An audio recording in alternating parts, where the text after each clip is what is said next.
रसूलुल्लाह का इमाम हुसैन और उनके साथियों का खून इकट्ठा करना। हज़रत इब्न अब्बास रज़ियल्लाहु ताला अन्हु से रिवायत है कि उन्होंने कहा, मैंने एक रोज़ निस्फ़ुन नहार यानी आधी रात के वक्त नबी अकरम सल्लल्लाहु अलैहि वसल्लम को ख्वाब में देखा कि आपके बाल बुलगंदा है और जिसमें अतहर गुबार आलूद है, आपके हाथ में खून की बोतल है।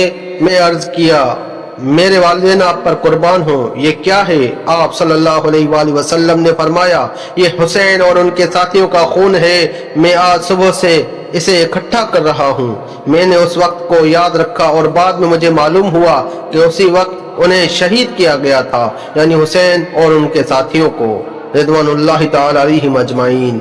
मशकातुल मुसाबी हदीस नंबर 6181। जल्दी से मेरे YouTube चैनल को लाइक करें, सब्सक्राइब करें और बेल आइकन को जरूर दबाइएगा।